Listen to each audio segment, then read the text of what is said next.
they energize me. It's creative.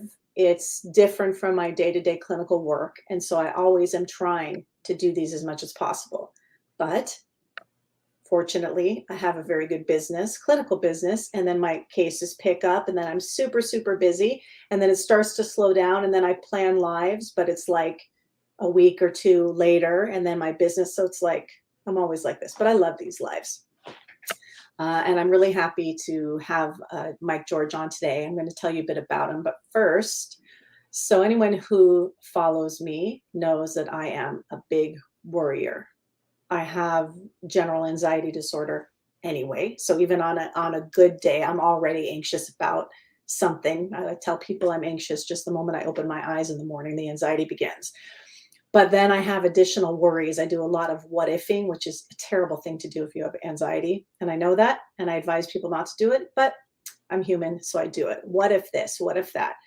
And I will tell you, when I first got pregnant, boy, did that what ifs go completely berserk. What if related to the actual growth of my child, that 9 months? What ifs related to the delivery? And then what ifs related to how is my child going to fare during childbirth? And then what ifs thinking about my child and his or her development throughout their life. So I cannot even imagine what my guest Mike and his wife Jan went through when their son was born, and this was their third child. Their son was born, and they were told in that moment, basically, he may not live, and if he does, he likely will never be able to walk or talk or go to school. Your child's going to have significant and severe needs throughout his life. I don't know how I would have managed that information. I mean, I was already so worried, and my kids were really healthy and everything went completely fine. And I was worried all the time. So I'm really excited to have Mike on here today to talk to me about how he and his wife have managed that and the miraculous achievements that his son Ben has achieved throughout his life. So welcome, Mike. Thank you so much for being here. Thanks, Stephanie. It's a pleasure. And I know we're going to get into the details of your son. Let me just first give a bit of background. I'm going to read here.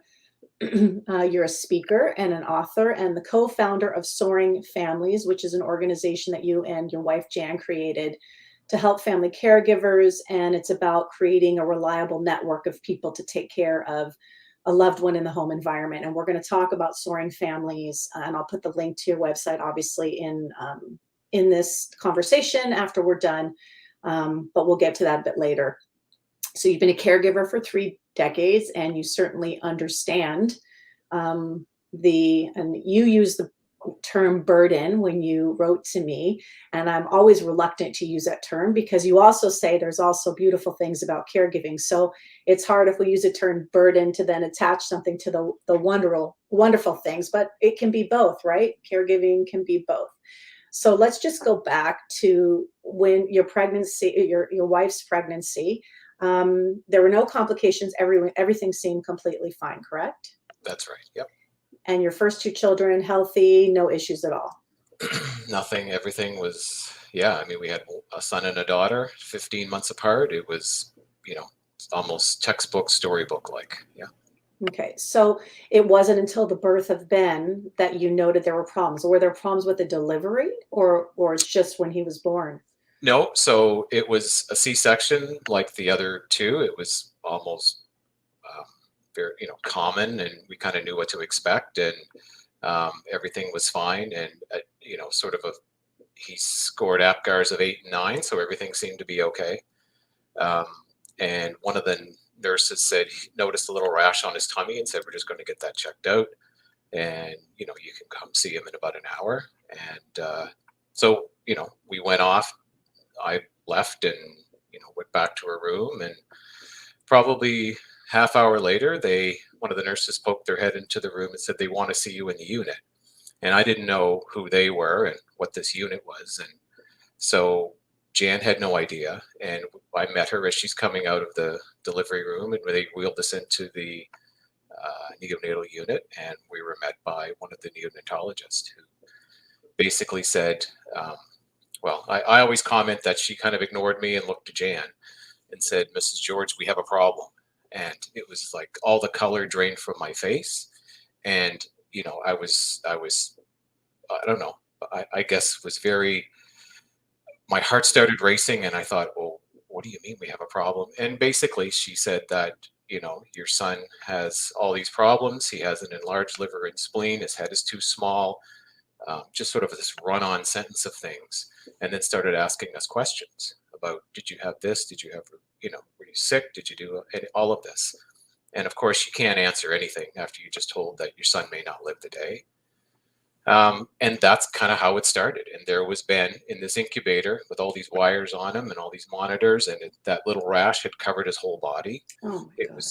was, it's called petechiae. It's an indication of low platelets. And yeah, and it kind of all started from there.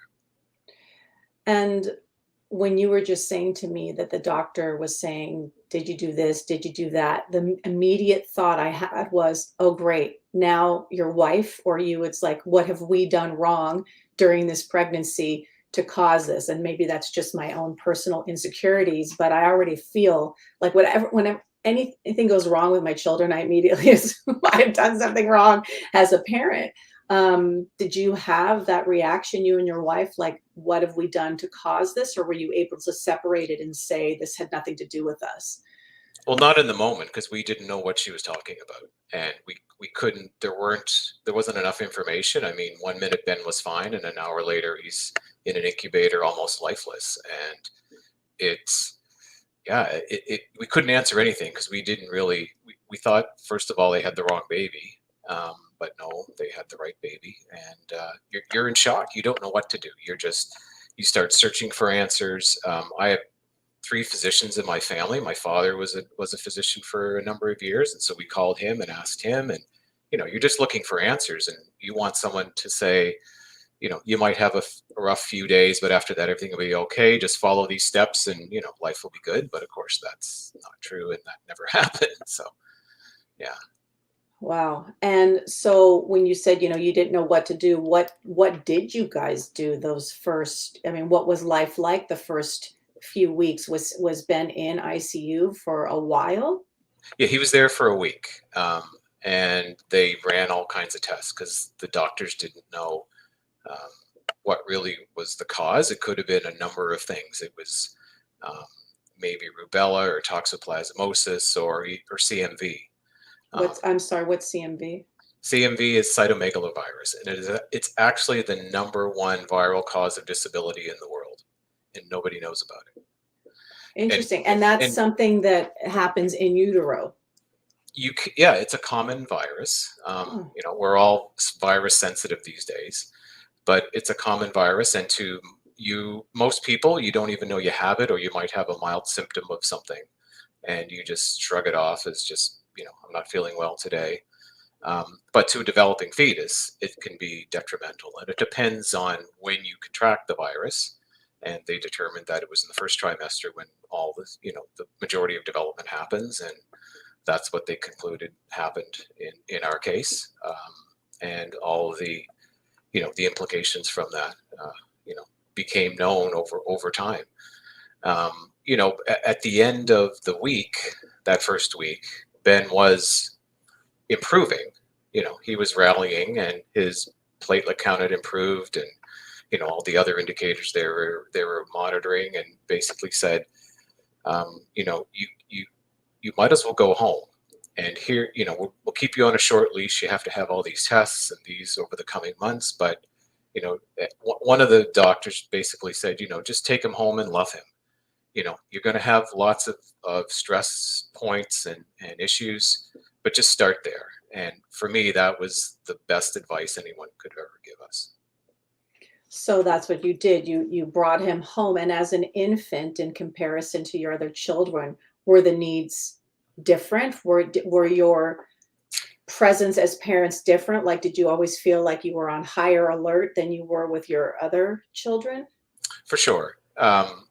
Ben has epilepsy, so he was having seizures, and we had never witnessed a seizure ever before and didn't know what to do.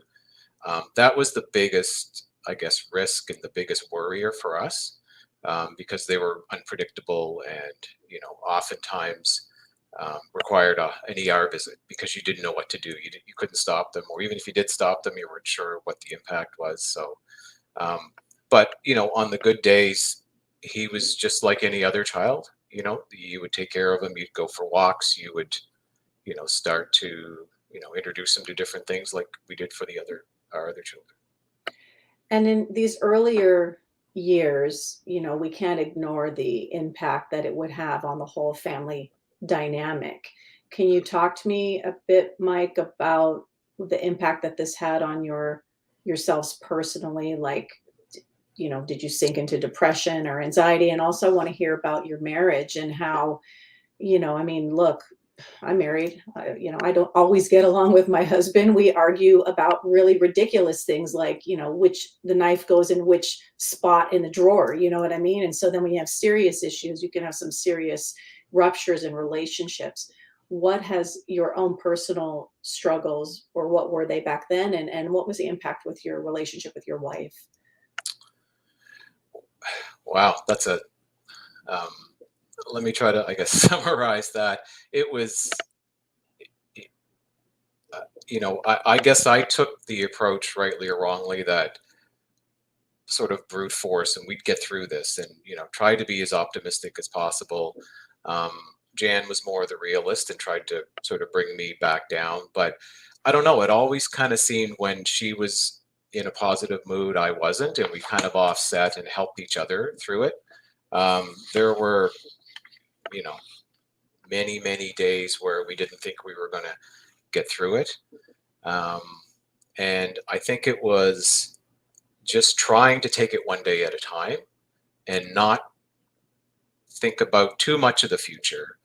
Always assume that, Ben would follow the normative pathways of life like his siblings would. Let's just go with that. What's the next step? And, deal with the issues as they came. That took a number of years to kind of get your head into that space. And how we got through it, I'm not really sure. We just kept pushing forward. I know having Ben's our other two children helped us in many ways. Helped us in. I remember one time Ben was on top of having all these issues. Ben was colic for 3.5 months. And so, I mean, if you've ever had a child that cries unconsolably for hours and hours on end, that's enough to, send you around the bend. And this was every day for 3.5 months. And I remember Ben's brother Connor said one time, he's 3, and he said, Ben just cries because he's a baby. Don't worry about it. And I thought, wow, all this wisdom coming out of a 3-year-old, and we're ready to, jump off the bridge, sort of thing. And there were moments like that that kind of brought us things back into perspective. And I remember one time too, we were, trying to ask. It was right around this time. What would you like Santa to bring you for Christmas? And Connor said, I'd like him to bring me an ambulance. And I thought, what do you mean? Well, because we always have ambulances come to our house for Ben. So that's what I'd like to have. And I thought, oh my goodness, has it impacted their lives so much? But they didn't see it as a bad thing, or a negative thing. It just was. And whenever we often went to the IWK in Halifax because we didn't have a children's hospital here in New Brunswick. And we would go 2-3 times a year, and we kind of made a vacation out of it, if you will, as much as you can. And we brought our other kids with us, and we kind of made it so that, Ben had some appointments with specialists, but we always tried to do fun things too. And, that was our life for a dozen years. We never went anywhere as a family other than to the IWK. So.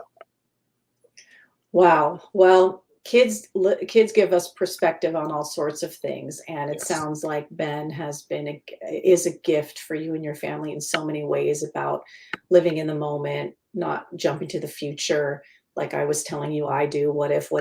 My mind's always, going in these uncontrollable and unhealthy circles. But Ben has been that gift that's allowing and helping you guys remember that it's a day-to-day thing. Let's see how somebody is doing today. What do we need to do today? How can we make today the best, and not jumping ahead? And then the perspective of your other kids too, just kind of normalizing these experiences and just like simplifying them too, right? Because as Absolutely. adults, we get so complex, and then kids just say something in such a matter of fact, simple way. We're like, ah, like you said, wisdom from a 3-year-old.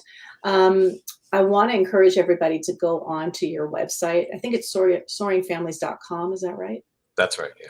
Yeah, because you have this, it's about 10 or 12 minutes, I think, a nice, really beautiful story about Ben. And it's going to give some more details for those who are interested in how Ben has developed over the years. I don't want to go into all of the developmental stuff over time, but I do want to talk about where he's at now, because it's miraculous. Talk to me about where Ben was in his communication, and then we're going to get into the introduction of the talker, which obviously has been a game changer for you guys. As you're telling me the story about the communication, one of the things you said in your video is that you saw someone trapped deep in there. So there was something that you saw in Ben's eyes that alerted you, that you knew he was understanding and wanting to make connections. Talk to me about that, and then the path that that took you to get to this, the talker, which you can explain. Sure. Well, I guess somewhere along the line, as I said, we wanted Ben to. In our mind, there wasn't any reason why he couldn't go to school. Maybe he needed more support. Maybe he needed, extra things to accommodate. Um, but it kind of started there, and we always assumed greatness in Ben. That we don't know. We had so many experts tell us, well, I don't see the potential. There's no point even trying that. That wasn't based on any fact. It was just opinion and conjecture. And we quickly dismissed those experts because they weren't very helpful. But we took it from the perspective that, start at the highest level, not what his limits are now. And that really led to,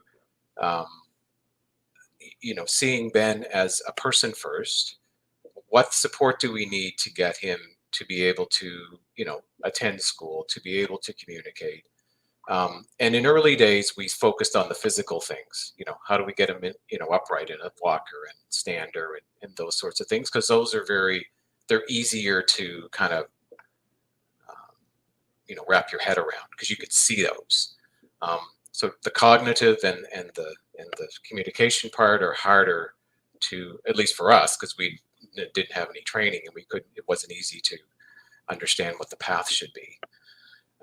And so he did go to school. He had a full-time attendant with him, went through the grades one by one through elementary and middle school. But it was really more of there wasn't really a whole lot of learning taking place, because they didn't know how to teach Ben. He had no way to talk. He had no way to communicate back. And it wasn't until we got to high school that and this is in the video, that the staff and the culture in that school was very, very hands-on, and they wanted to learn and help. What could Ben do, or what could we do to help Ben learn?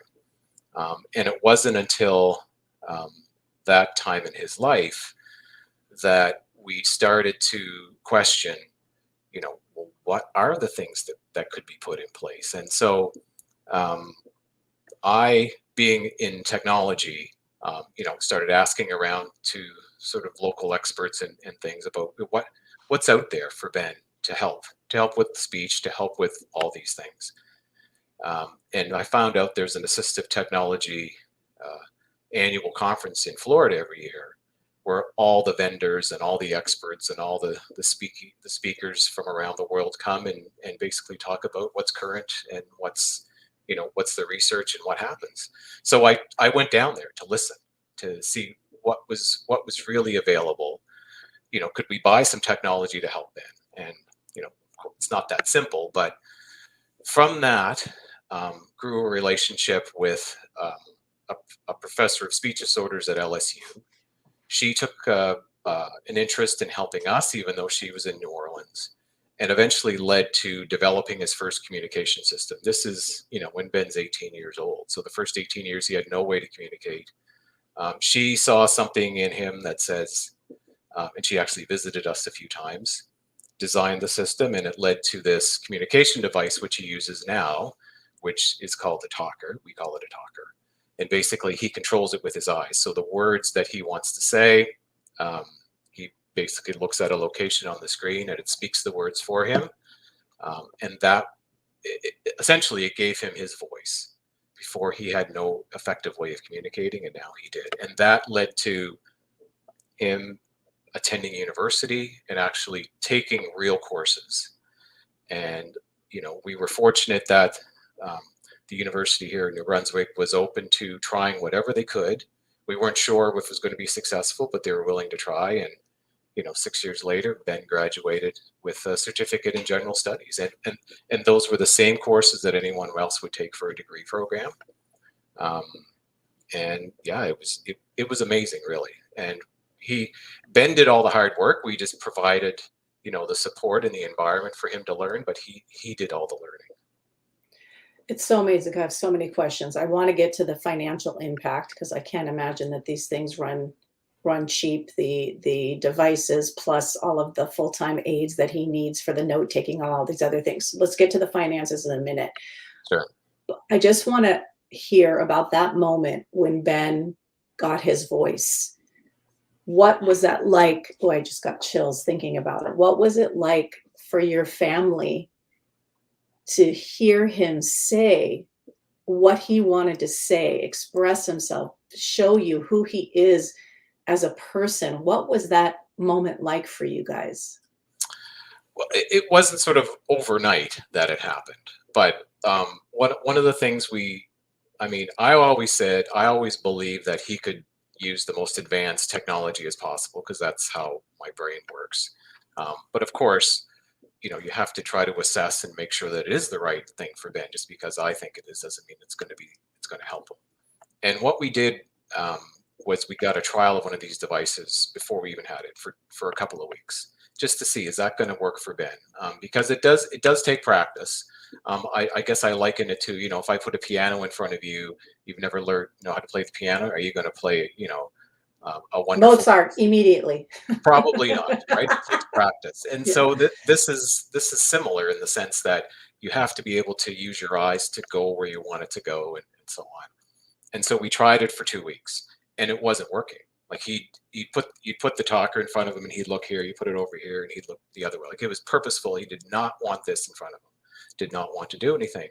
And then on the very last day, he actually triggered it and it spoke something. And he was, wow, I did that. And then it started from there. And it was at that point I knew, okay, this is something that's going to work. So I guess that was the breakthrough moment for me that, yes, this is something that's going to work for Ben.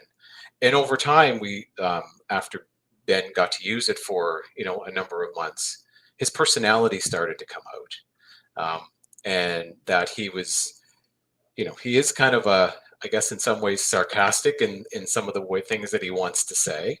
I remember one time my father, who lived a couple of doors down from us, he was in his 90s. He lived on his own till the age of 100, and he would often call me to ask, you know, sort of, I guess, technical questions, or you know, he couldn't get the TV remote to work or something, right? And so he called one evening, I remember, and I was trying to talk him through it and said, okay, I'll just come down. It's too hard to do it over the phone. And just as I was going out the door, Ben said, emergency, get your screwdriver. And then, because he was making fun of his grandfather, right? That it was like, it's not an emergency, but somehow I needed to help him. So those were really, you know, just when you're sort of down in your mood and everything, and you hear those sorts of things, it's just, wow, it reminds you just how, you know, how much of a personality Ben has, and that, you know, despite the fact that he doesn't speak like you or I are now, you know, so what?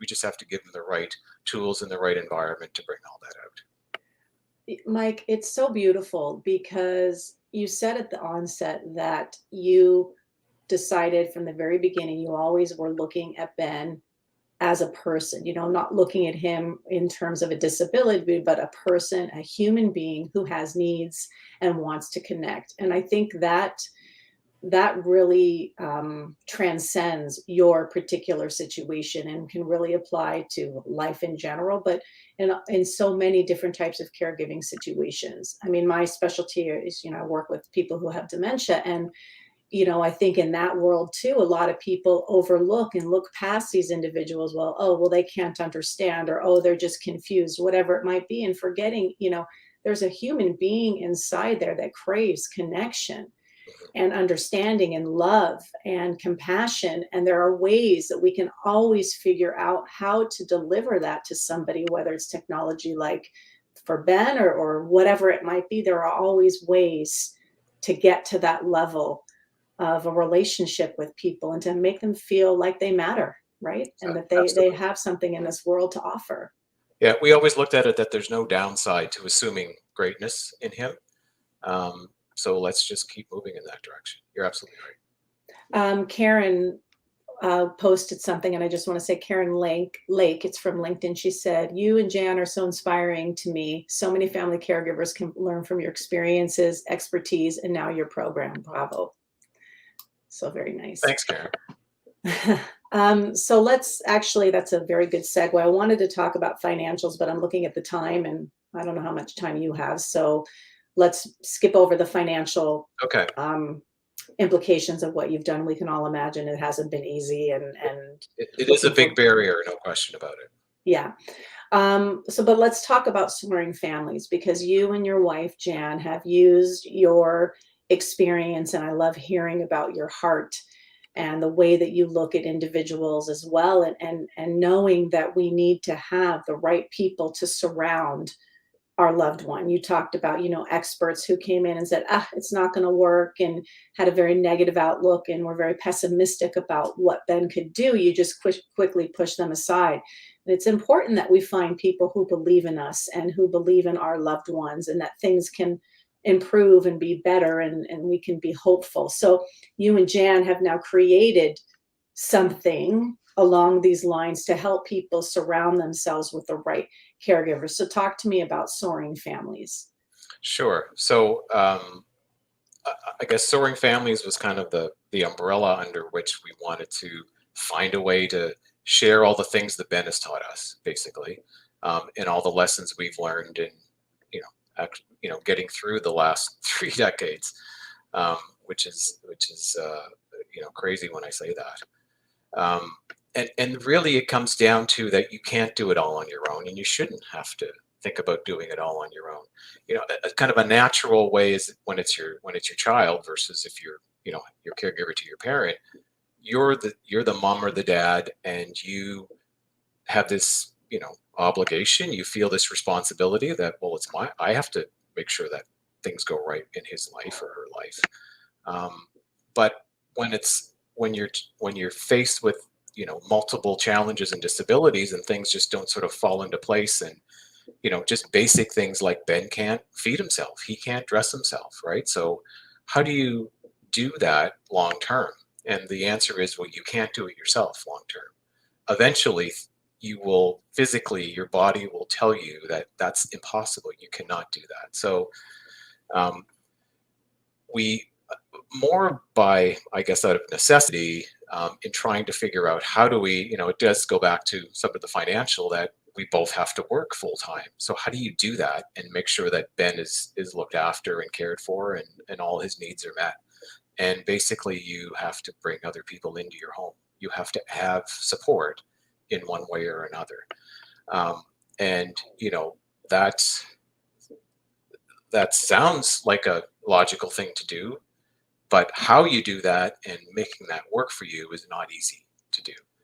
And over time, I guess we started out, we made all kinds of mistakes. We relied on, some agencies, and that became more of a revolving door of people because they didn't stay, or they didn't like the hours, or whatever the case was. And eventually led to us finding, to hire privately. And it started out just to cover the gap between so I would work kind of a 9 to 5 sort of shift, and Jan would found a job where it was evenings, so it was kind of like 4 to 11, or 4 to midnight, and that sort of thing. So we needed someone in those between hours, and that's kind of how it started. And then over time, it was, well, we can't do that for the rest of our lives because we never see each other. If I'm working through the day and she's at night, what happens? And so bit by bit, we I guess made the decision that we've got to find someone through the day, because Ben was in school for most of the day, but sort of at the 2:30, 3 o'clock hour, so the time we got home, we needed somebody there every single day. And bit by bit, we learned what worked and what didn't. We were fortunate in the fact that the roles we have in our professional lives, gave us the skills to kind of manage teams and lead teams and figure out how do you, assess problem situations. And we I guess translated that into when we hire people, it's the same sort of thing, because suddenly our home became their workplace. And how do you manage that sort of that boundary in an effective way? All that to say that we found the formula, if you will, of bringing a great person into your home and making sure that they bring their best every single day. We've put that formula into a training program to help other families. And basically what we want to do is empower the family, give them the confidence to know that they're on the right path and to know that they brought in someone they could trust, that's, going to do what that needs to be done. And when you can do that, the peace of mind you get from that it's indescribable. Suddenly you do have someone there who can take over, who could be there in an emergency. I mean, until you do that, neither Jan or I could ever call in sick, if you will, right? I mean, I can't just say, Ben, I'm not feeling well today, you're on your own. Yeah. Right? And so it just becomes a way of living. It becomes a way of sort of being interdependent, not dependent on people, but sort of working together. We call them Team Ben. There's 6 people now that have different roles that come in and out on different times of the day and the month. And it becomes a very collaborative experience for everybody. These people, Ben's caregivers are people too. They have their own issues. Everybody has their own baggage, and we try to manage through all of that and use the leadership that we've learned to apply it in our home. And those are some of the practices and lessons that we've put into this caregiver support formula training to help others, other families, sort of, practice the same things that we are and have the same success that we have. So the training program is for the caregiver. It's not about you providing actual people into the home. This is something that a caregiver can go through and then adapt it, or to use those techniques to create their own, like you have Team Ben or Team Stephanie or whatever, but Team Mike. So I go through your training program. I learn all these leadership skills, and then I can create my own team within my own home that fits my needs. But I like that. That's correct, right, Mike? Yeah. So Yeah. you as the family caregiver, Yeah. right? And Yeah. I love that because the professional caregivers, and I mean, I'm a professional, so people use me as a care manager all the time, and that's great, and I'm happy to support people. But I'm in and out of people's lives. I'm not there all the time. And so what I try to do as well as a social worker is empower people and teach them the skills so that they don't need me anymore. My goal is that people don't have to call me anymore, right? Right. You want people to be able to do stuff on their own. And so I love that that's what your training program is doing. How do people access it? They go to the website, soaringfamilies.com. Yeah, they can get the information there to see. It's basically a self-study type of program. What we're going to be launching early in the new year is more of a group coaching program. So not everybody wants to do it on their own. They want someone to talk to. They want someone who has kind of walked in their shoes. And there's a lot of benefit to collaborating and working together with others. And so we're going to take the formula, the training, and put it into more of a group coaching that can help multiple people at the same time. And it's targeting now that, it'll be kind of a 30-day, you'll be able to get yourself ramped up basically within a month, right? It's not sessions every day. We haven't figured all that out yet, but there is value in having a group setting and, having that one-on-one interaction or group interaction. So that's what's coming in the new year. And I hope to, have sort of help more families, across the board. Thank you so much, Mike. I really, like Karen was saying, and she also said it takes a hashtag care team, by the way, which is true here. I think I can put that up actually. Yeah, see? Yeah, Okay, it does thanks, take, Karen. yeah, absolutely. Thank you so much for sharing your story. I know it's very personal, and I really appreciate you being willing to talk about your personal life. I think I agree with Karen. It's going to help so many other people. I encourage people to go onto your website, soaringfamilies.com, and to view the video about Ben. It's really inspiring, and it's very well done actually on a technical standpoint. Like, it's a very good storytelling and nice visuals and stuff. It was really done very nicely and professionally. And learn more about you and your family and the program, they can go to your website. And thank you so much, Mike. I look forward Thank you, to Stephanie. staying in touch, and I appreciate your time. And I'm going to Definitely. sign off live, but hang on, because we'll still be able to chat for a second. Okay, sure. Okay. Thanks. So thanks, everybody. Oh, yeah. And I forgot to mention Reaching. I authored this book. If anybody is interested, you can go onto Amazon and find it. That would be another actually subject that I'd like to. There were so many things we didn't get to. Maybe we can have a follow up. I wanted to talk about the financial impact and the way that you've worked out how to do that. That could be another conversation. And I also wanted to talk about your thoughts for when your wife and you become elderly and you can no longer do all of the things that you can do, because I am sure that's already it's happening going around already in your mind. Yeah, exactly. So anyways, that could be another discussion, but thanks again, Mike. And thank you guys for, oh, hi, Brenda. Brenda's here too. Thank you guys for joining in and commenting and stuff. And hang on, Mike. Okay. Okay. All right. Just